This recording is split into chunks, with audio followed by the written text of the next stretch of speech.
Al principio, su propio pueblo no reconoció a Gwyndor, que había partido joven y fuerte, y ahora parecía un hombre mortal envejecido en tormentos y trabajos.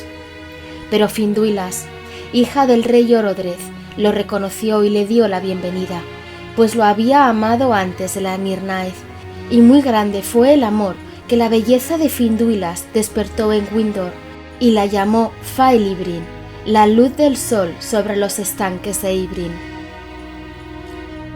Por consideración a Gwyndor, Túrin fue admitido en Nagorthron y vivió allí muy honrado.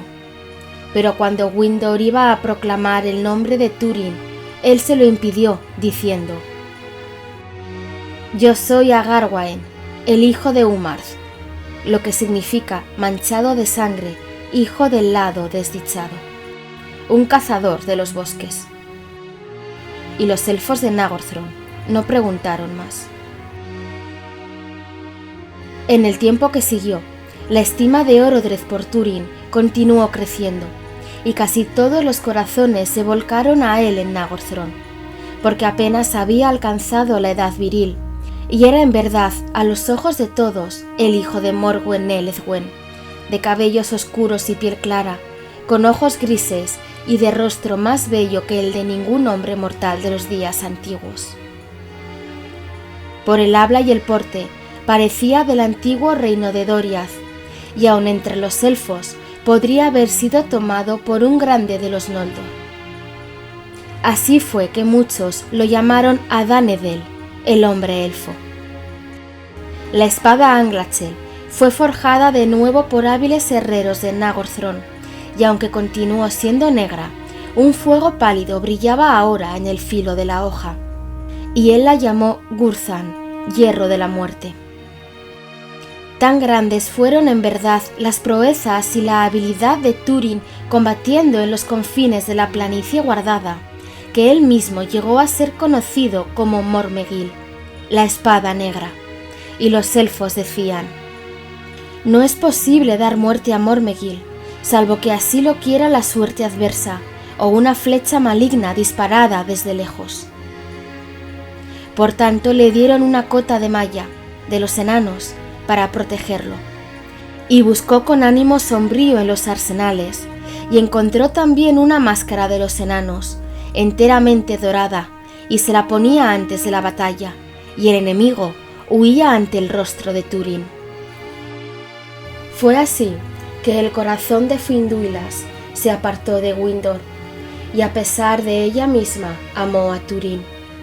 Pero Túrin no advirtió lo que había sucedido, y como tenía el corazón desgarrado, Finduilas fue desdichada, y se volvió lánguida y silenciosa. Pero Gwyndor tenía ahora pensamientos sombríos, y en una ocasión le habló a Finduilas diciendo: «Hija de la casa de Finarfin, que no haya sombra entre nosotros, porque aunque Morgoth ha hecho una ruina de mi vida, yo todavía te amo. Ve a donde el amor te conduce, pero cuidado, no es conveniente que los hijos mayores de Ilúvatar amemos a los menores, ni es tampoco de buen tino, pues tienen vidas cortas y de pronto pasan dejándonos en duelo mientras dure el mundo. Ni lo aceptarán los hados, salvo una o dos veces solamente, por alguna gran causa que nosotros no entendemos. Pero este hombre no es Beren. Un destino en verdad pesa sobre él, como puede verlo cualquiera que lo mire, pero un destino sombrío. No te metas en ese destino, y si esa es tu voluntad, tu amor te llevará a la amargura y a la muerte. Porque escúchame, aunque es por cierto Agarwaen, hijo de Umarth, su verdadero nombre es Túrin, hijo de Urin, a quien retienen en Nambath, y cuyo linaje Morgoth ha maldecido. No pongas en duda el poder de Morgoth Baulir. ¿No está escrito en mí acaso? Entonces Finduilas quedó largo rato pensativa, y por fin dijo tan solo: «Túrin, hijo de Urin, no me ama, ni tampoco me amará. Ahora bien, Cuando Túrin supo esto por Finduila, se encolerizó y dijo a Windor: «Te tengo amor por haberme rescatado y mantenerme a salvo, pero ahora me perjudicas, amigo, por haber delatado mi verdadero nombre y has echado sobre mí el destino del que quería ocuparme». Pero Windor le contestó: «Tu destino está en ti mismo, no en tu nombre». Cuando supo Orodrez que Mormegill era en verdad el hijo de Urin Thalion, le rindió grandes honores, y Túrin llegó a ser poderoso entre los habitantes de Nagorthron. Pero a él no le gustaba el estilo guerrero de emboscada furtiva y flecha secreta, y anhelaba el golpe valiente y la batalla a campo abierto, y sus continuos consejos pesaban en el rey cada vez más.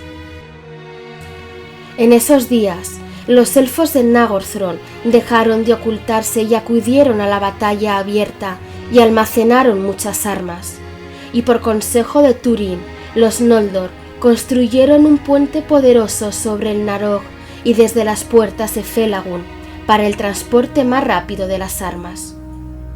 Entonces los sirvientes de Amban fueron expulsados de toda la tierra entre el Narog y el Sirion al este, y hasta el Nenin y las desoladas Falas al oeste. Y aunque Windor hablaba siempre contra Túrin en el consejo del rey, considerando que patrocinaba una mala política, cayó en deshonra y nadie hizo caso de él, pues tenía poca fuerza y ya no era audaz en el uso de las armas. De este modo, Nagorthron fue revelada a la ira y el odio de Morgoth, pero Túrin mismo pidió que su verdadero nombre no fuera pronunciado, y aunque la fama de los hechos llegó a Doriath y a los oídos de Thingol, el rumor hablaba tan solo de la espada negra de Nagorthron. En ese tiempo de respiro y esperanza, cuando las hazañas de Mormegill detuvieron el poder de Morgoth al oeste del Sirion, Morgwen huyó por fin de Dorlomin con su hija Nienor y se aventuró en el largo viaje a los recintos de Thingol. Allí una nueva pena la aguardaba, pues descubrió que Túrin se había ido y a Doriath no había llegado nueva alguna desde que el yelmo dragón desapareciera de las tierras al oeste del Sirion. Pero Morgwen se quedó en Doriath con Nienor, como huéspedes de Thingol y Melian, y fueron tratadas con honores. Ahora bien, sucedió que cuando hubieron transcurrido 495 años desde el nacimiento de la luna, en la primavera del año, llegaron a Nagorthron dos elfos llamados Gelmir y Arminas. Pertenecían al pueblo de Angroth, pero desde la Dagor Pragolach vivían al sur con Círdan el carpintero de barcos. De sus largos viajes traían la noticia de una gran multitud de orcos y criaturas malignas bajo los picos de Erez Gwethrim y en el paso del Sirion. Y contaron también que Unmo se había presentado ante Círdan y le había advertido que un gran peligro se cernía sobre Nagorthron. «Escuchad las palabras del Señor de las Aguas», le dijeron al rey. Así le habló a Círdan, el carpintero de barcos. «El mal del norte ha manchado las fuentes del Sirion, y mi poder se retira de los dedos de las aguas que fluyen. Pero algo peor ha de suceder todavía. Decid por tanto al Señor de Nagorthron: cerrad las puertas de la fortaleza y no salgáis. Arrojad las piedras de vuestro orgullo al río Sonoro, que el mal reptante no encuentra las puertas». A Orodrez lo perturbaron las sombrías palabras de los mensajeros, pero Túrin no quiso de ningún modo dar oídos a estos consejos, y estaba aún menos dispuesto a soportar que derrumbaran el puente, porque se había vuelto orgulloso e inflexible y ordenaba todo a su antojo. Poco después cayó muerto Handir, señor de Brethil, pues los orcos invadieron sus tierras, y Handir les prestó batalla. pero los hombres de Brethil fueron derrotados y rechazados hacia los bosques. Y en el otoño del año, Morgoth, que esperaba el momento apropiado, lanzó sobre el pueblo del Narog las grandes huestes que tanto tiempo había preparado. Y Glaurung el Uruloki atravesó Anfaughlid y desde allí fue a los valles septentrionales del Sirion e hizo mucho daño. Bajo las sombras de Erez Wethrin contaminó la Eithel-Librin y desde allí pasó al reino de Nagorthron y quemó la Talath Dirnen, la planicie guardada entre el Narog y el Teiglin. Entonces salieron los guerreros de Nagorthron y alto y terrible lucía aquel día Túrin, y los corazones de todos se inflamaron cuando él avanzó cabalgando a la derecha de Orodreth. Pero ningún explorador había dicho que las huestes de Morgoth fueran tan numerosas, y nadie excepto Túrin, defendido por la máscara de los enanos, podía resistir el avance de Glaurung, y los elfos fueron rechazados por los orcos y expulsados hasta el campo de Tumalath, y fueron acorralados entre el Ginglyth y el Narog. Ese día, todo el orgullo y el ejército de Nagorthron se marchitaron, y Orodreth fue muerto en el frente de batalla, y Windor, hijo de Gwilyn, fue herido de muerte. Pero Túrin acudió a ayudarlo, y todos huyeron delante de él, y llevó a Windor fuera de combate, y escapando a un bosque, lo depositó sobre la hierba. Entonces Windor dijo a Túrin: que el servicio sea el precio del servicio. Pero desventurado fue el mío y vano el tuyo, porque mi cuerpo está dañado más allá de la cura, y he de abandonar la Tierra Media. Y aunque te amo, hijo de Húrin, lamento el día en que te arrebaté a los orcos. Si no fuera por tu bravura y tu orgullo, aún gozaría de la vida y el amor, y Nagorthron aún se mantendría un tiempo en pie. Ahora, si me amas, déjame. Ve deprisa a Nagorthron y salva a Finduilas. Y esto último te digo: solo ella se interpone entre ti y tu destino. Aunque le falles, él no fallará en encontrarte. Adiós. Entonces Túrin volvió deprisa a Nagorthron, llamando a su lado a tantos de los que huían en desorden como encontró en el camino. Y mientras avanzaba, las hojas de los árboles caían con el viento, porque el otoño cedía ante un invierno implacable. Pero el ejército de los orcos y Glaurung el dragón estuvieron allí antes que él, y llegaron de repente, cuando los que habían quedado de guardia no sabían aún lo que había ocurrido en el campo de Tumalath. Ese día se probó que el puente sobre el Narog era un mal. De enorme tamaño y poderosamente construido, no podían destruirlo con rapidez, y el enemigo avanzó fácilmente por sobre el río profundo, y Glaurung lanzó todo su fuego contra las puertas de Felagund, y las derribó, y pasó adentro. Y cuando Túrin llegó, el espantoso saqueo de Nagorthron estaba casi terminado. Los orcos habían dado muerte o habían expulsado a todos los que todavía portaban armas, y aún estaban saqueando todas las grandes cámaras y recintos, pillando y destruyendo. Pero las mujeres y doncellas a quienes no habían matado o quemado habían sido llevadas como un rebaño a las terrazas ante las puertas, para ser sometidas al vasallaje de Morgoth. A esta ruina y pesadumbre llegó Túrin, y nadie pudo resistírsele, o no estuvo dispuesto a hacerlo, porque derribaba a todos los que se le ponían por delante, y se abría camino con la espada hacia las cautivas. Y ahora estaba solo, porque los pocos que le seguían habían escapado. Pero en ese momento salió Glaurung por las puertas abiertas, y se interpuso entre Túrin y el puente. Entonces, por el mal espíritu que lo habitaba, habló de pronto y dijo: «Salve, hijo de Húrin, feliz encuentro». Entonces saltó Túrin y avanzó sobre él, y los filos de Gurzam brillaban como una llama. Pero Glaurung paró el golpe y abrió muy grandes los ojos de serpiente y los clavó en Túrin.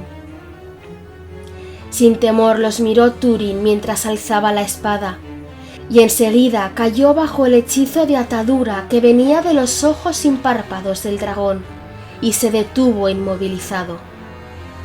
Por largo tiempo permaneció como esculpido en piedra, y los dos estaban solos, silenciosos ante las puertas de Nagorthrond. Pero Glaurung habló otra vez, provocando a Túrin, y dijo: «Malas han sido todas tus acciones, hijo de Húrin, hijo adoptivo desagradecido, proscrito, matador de tu amigo, ladrón de amor, usurpador de Nagorthrond, capitán imprudente y desertor de tus hermanos. Sometidas viven tu madre y tu hermana en Dor-lómin, sufriendo miseria y necesidades.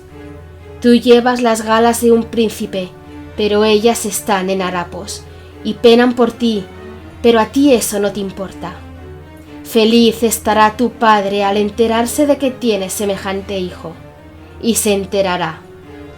Y Túrin, bajo el hechizo de Glaurung, escuchó estas palabras, y se vio como en un espejo deformado por la malicia, y aborreció lo que veía.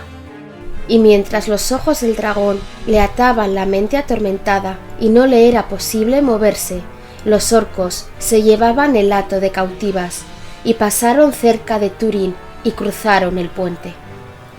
Entre ellas estaba Finduilas y llamó a Túrin al pasar, pero Glaurung no lo dejó libre hasta que los gritos y los lamentos de las cautivas se perdieron por el camino del norte, y Túrin no podía taparse los oídos para apagar esa voz que lo perseguía.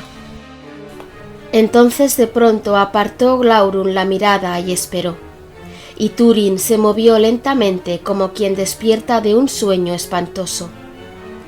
De pronto volvió en sí y saltó sobre el dragón lanzando un grito, pero Glaurung rió diciendo: «Si quieres morir, de buen grado te mataré, pero poco le servirá eso a Morwen y a Nienor.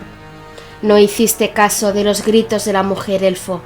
¿Negarás también los vínculos de la sangre?». Pero Túrin, desenvainando la espada, intentó herir al dragón en los ojos, y Glaurung retrocedió y se alzó sobre él como una torre y dijo: «Vaya, al menos eres valiente, más que cualquiera con quien me haya topado, y mienten quienes dicen que nosotros no honramos el valor de los enemigos. Pues mira, te ofrezco la libertad. Ve al encuentro de tus parientes si puedes, vete, y si queda elfo u hombre para contar la historia de estos días, por cierto te nombrarán con desprecio si desdeñas este regalo». Entonces Túrin, todavía aturdido por los ojos del dragón, como si tratara con un enemigo capaz de piedad, creyó las palabras de Glaurung, y volviéndose, se precipitó a la carrera por el puente. Pero mientras se iba, Glaurung habló detrás de él, diciendo con fiera voz: «Ve ahora deprisa, hijo de Húrin, a Dor-lómin, o quizás los orcos lleguen otra vez antes que tú, y si te demoras por causa de Finduilas, nunca volverás a ver a Morwen, ni nunca volverás a ver a Nienor, tu hermana, y ellas te maldecirán». Pero Túrin se alejó por el camino del norte, y Glaurung rió una vez más, pues había cumplido la misión que le encomendaran. Entonces atendió a su propio placer, y descargó fuego alrededor, y lo quemó todo. Pero echó a los orcos que continuaban el saqueo, y les negó hasta el último objeto de valor de su botín. Luego destruyó el puente y lo arrojó a las espumas del Narog, y estando de ese modo seguro, reunió todo el tesoro y las riquezas de Felagund y las amontonó, y se tendió sobre ellas en el recinto más recóndito, y descansó por un tiempo. Y Túrin se apresuraba por los senderos que llevan al norte, a través de las tierras ahora desoladas entre el Narog y el Teiglin, y el fiero invierno le salió al encuentro. porque ese año nevó antes de que terminara el otoño, y la primavera llegó tardía y fría. Siempre le parecía al avanzar que escuchaba los gritos de Finduilas, que lo llamaba en bosques y colinas, y su angustia era grande. Pero tenía el corazón inflamado por las mentiras de Glaurung, e imaginando que los orcos quemaban la casa de Húrin o que daban tormento a Morwen y a Nienor, seguía adelante sin apartarse nunca del camino. Por fin, agotado por la prisa y el largo camino, pues había andado sin descanso 40 leguas y más, llegó con las primeras heladas del invierno a los estanques de Ibrin, donde antes había sido curado. Pero ahora no eran más que lodo encharcado, y no le fue posible beber allí. Así llegó con penuria por los pasos de Dorlomin, a través de las amargas nieves del norte, a la tierra de su infancia. Desnuda y lóbrega la encontró, y Morwen se había ido. La casa estaba vacía, desmoronada y fría, y no había nada viviente por allí cerca.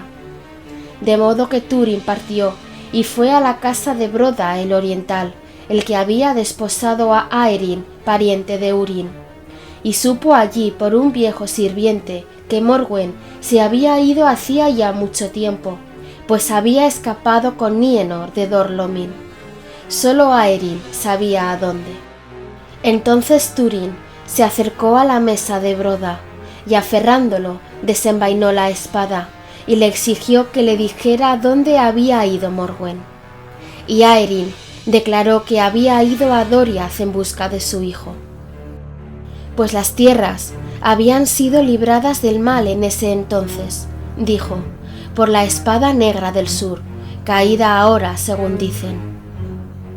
Entonces Túrin entendió, y las últimas hebras del hechizo de Glaurung se le desprendieron de los ojos, y por angustia y furia ante las mentiras que lo habían engañado, y por odio a los opresores de Morwen, una cólera negra lo dominó, y mató a Broda en su estancia, y a otros orientales que eran sus huéspedes. Luego, hombre perseguido, se lanzó al encuentro del invierno, pero recibió la ayuda de algunos sobrevivientes del pueblo de Hador y conoció la vida en las tierras salvajes, y con ellos escapó bajo la nieve y llegó a un refugio de proscritos en las montañas australes de Dorlomin. Desde allí, Túrin abandonó otra vez la tierra de su infancia y regresó al valle del Sirion.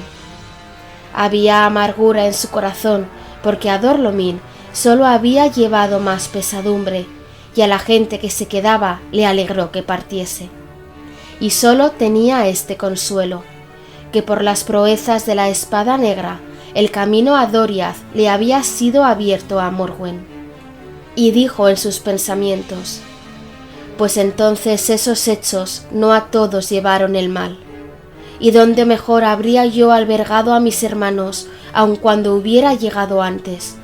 Porque si la cintura de Melian se quebrara, desaparecería entonces la última esperanza. No, en verdad es mejor así, ya que arrojo una sombra donde quiera que voy.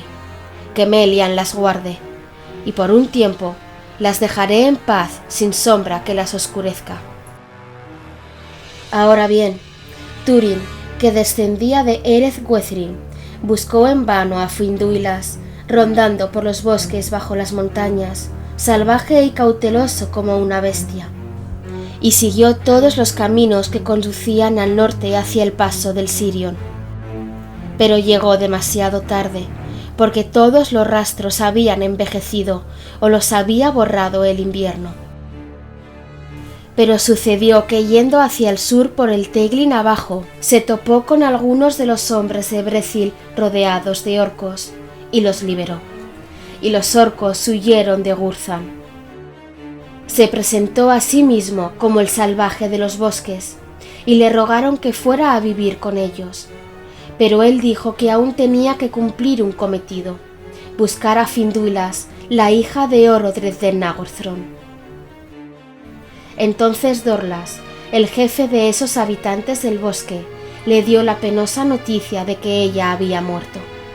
porque los hombres de Brethil habían acechado en los cruces del Teiglin a las huestes de los orcos que llevaban a las cautivas en Nagorthron, con la esperanza de rescatarlas.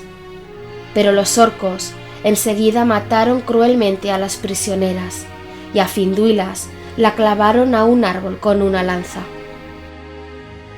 Así murió ella, y dijo al final: «Decid a Mormegil que Finduilas está aquí». Por tanto la pusieron sobre un montículo cerca de ese sitio, y lo llamaron Auth-en-Eleth, el túmulo de la doncella elfo. Túrin les pidió que le mostraran el sitio, y allí cayó en una oscuridad de dolor que estaba cerca de la muerte. Entonces Dorlas, al ver la espada negra, cuya fama había llegado aún a las profundidades de Brethil, y porque buscaba a la hija del rey, supo que este salvaje era en verdad Mormegil de Nagorthron, hijo de Urin de Dorlomin, según se decía. Entonces los habitantes del bosque lo alzaron y lo llevaron a sus moradas.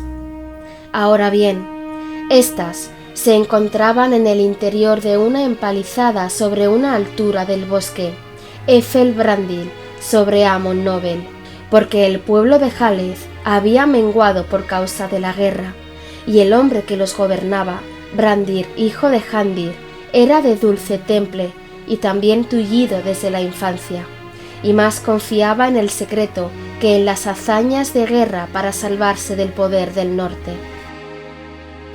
Por tanto, las nuevas que Dorlas le llevaba le dieron miedo, y cuando contempló la cara de Túrin, que yacía en la parihuela, una nube de presagios agoreros le ensombreció el corazón. Empero, conmovido por la desgracia de Túrin, lo condujo a su propia casa y cuidó de él, pues tenía habilidad para curar. Y con el comienzo de la primavera, Túrin salió de la oscuridad y sanó nuevamente. Y se levantó y pensó que se quedaría en Brethil escondido y dejaría atrás su sombra abandonando el pasado. Fue así que adoptó un nuevo nombre, Turambar, que en alto élfico significa amo del destino. Y rogó a los habitantes del bosque que olvidaran que era un forastero y que había llevado otro nombre. No obstante, nunca abandonó por completo las acciones de guerra, porque no podía soportar que los orcos fueran a los cruces del Teiglin o se acercaran a Auth-en-Eleth, y lo convirtió en un sitio temible para ellos, de modo que lo evitaron.